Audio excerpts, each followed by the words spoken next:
Hello, welcome back. I am Professor Panchibhai. This is our third session.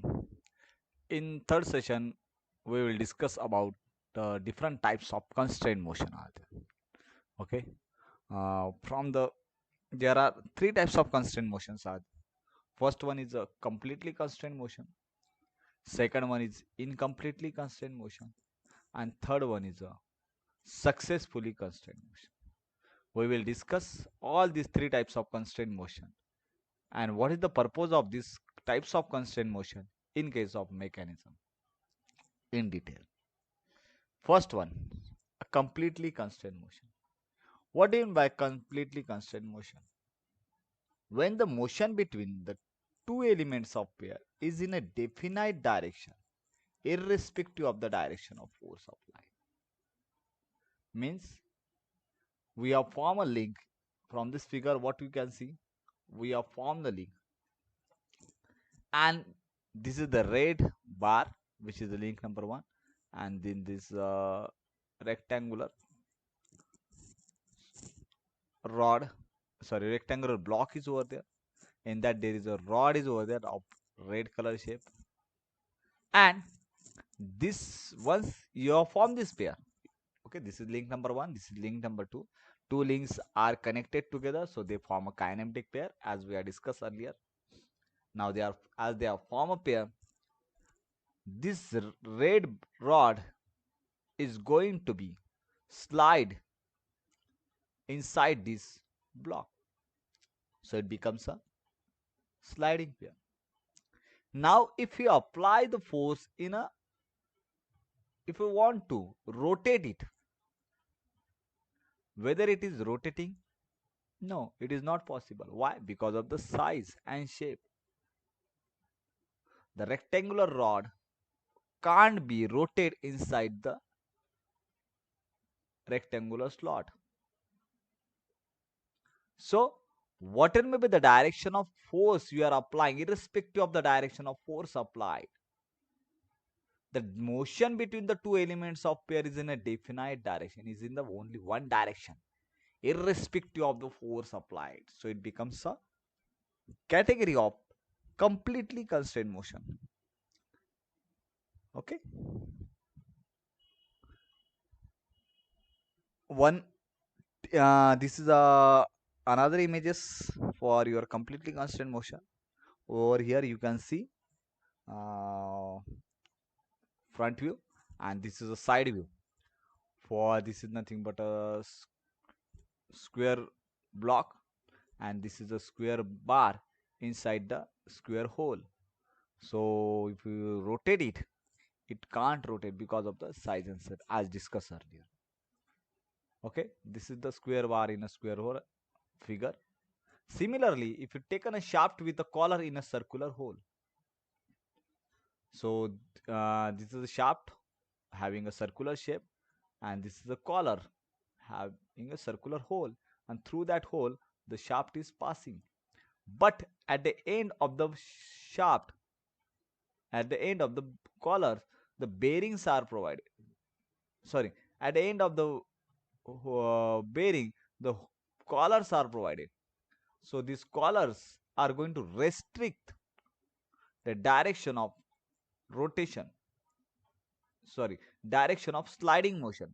It can only rotate. So if you apply the force of push, if you push it, it will not be slide. So only irrespective of the direction of force applied, it will having a ability to rotate only. So it becomes a completely constrained motion.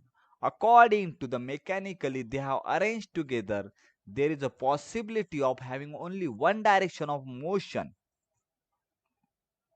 There is having a possibility of only one direction of a motion irrespective of the direction of the force applied. Then they are categorized under a completely constrained motion. And we required all the types of mechanism, all the types of pairs are supposed to be completely constrained types of motion. Because when we want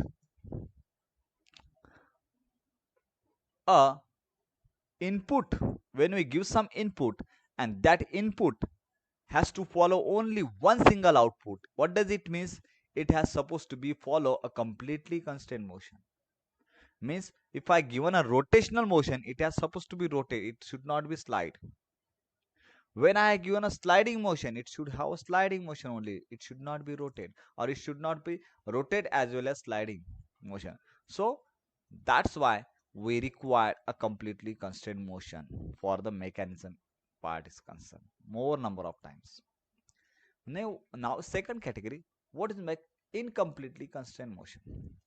When the motion between two elements of pair is possible in more than one direction, more than one definite direction, and depends upon the direction of the force applied. In previous case, irrespective of the direction of force applied, it is moving in only one direction. In this case, there are possibilities it can move in different direction, but it is depends upon how the force is applied over there. In which direction it will move, it depends upon the direction of force applied. Once again, there is a square circular hole, and through that circular hole one circular rod is passing. There are no collars are provided as far as the previous case is concerned. Now if you apply, if you push it, it will be slide along this axis, these arrows, and if you rotate it, it will be rotate along about this axis, these arrows. It means that which force you apply, according to that it will be moved.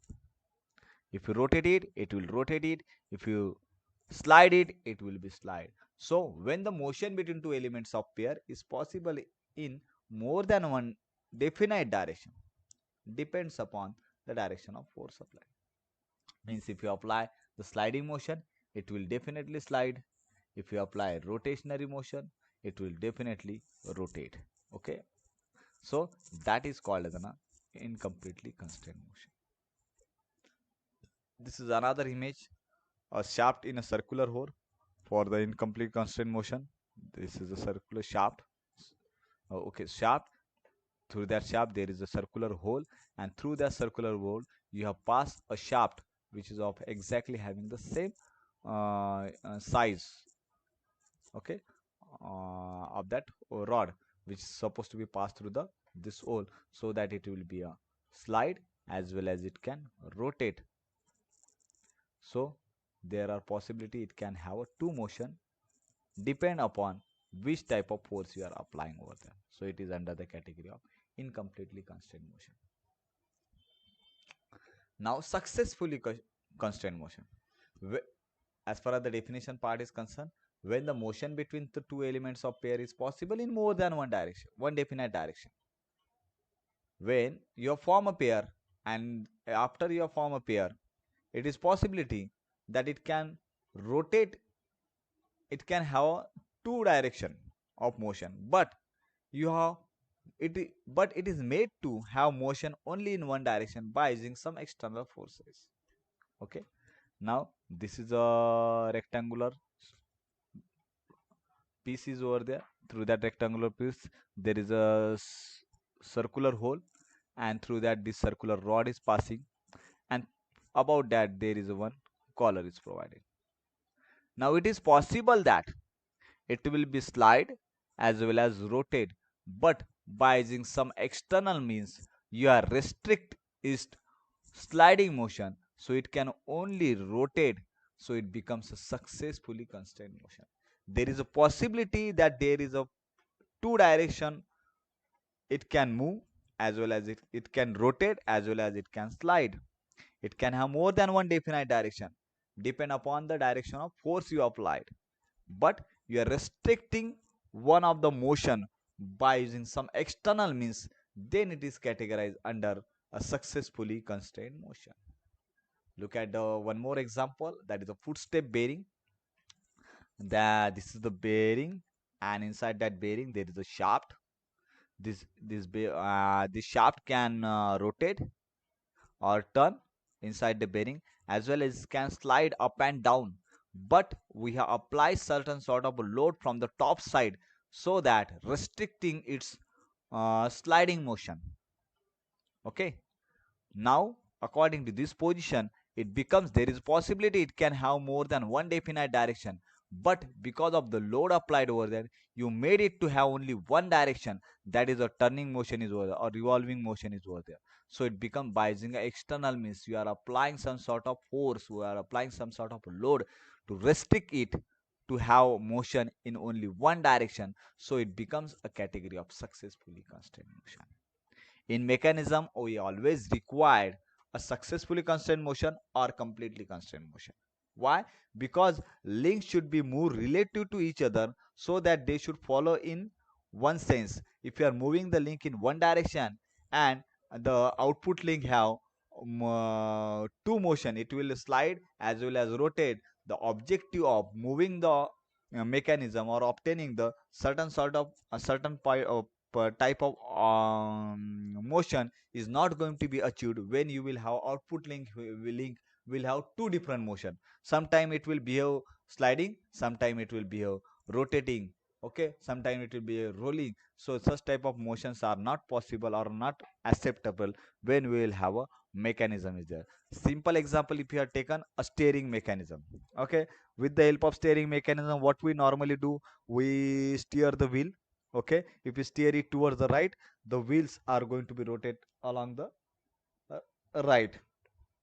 If you steer it towards the left, then the wheels, front wheel, are going to be steered towards the left direction. What does it means? According to the input motion, irrespective of that, it is moving in a that required direction. Means if I want to steer the wheel, I have to rotate the wheel in a left direction, so I am moving the steering wheel in a left direction. If I want to move the wheels in a right direction, I am moving it in a right direction. What does it means? The links, the mechanism is formed in such a way that you are getting only one output motion, not two, more than one. So that's why constraint motion, in constraint motion also we required successfully and completely constrained motion are there. In very few cases we required incompletely constrained motion. Okay, means more than one definite direction is required, but in most of the cases we require only one motion, one input and one output motion is going to be achieved. So these are the three types of motion: completely constrained motion, incompletely constrained motion and successfully constrained motion.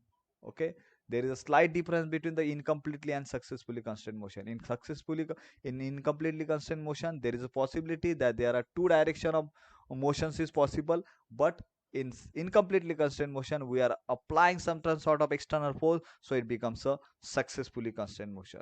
Okay, and it can have only move, it can move only in one direction. So as far as today's lecture is concerned, what we have covered, the point that we have covered is nothing but only different types of constrained motion.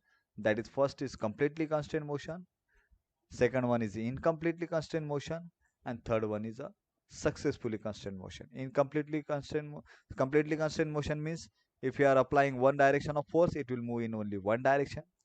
In completely constrained motion, there is a possibility that link can have two motion, and these two motion can be achieved on the basis of in which direction you are applying the force.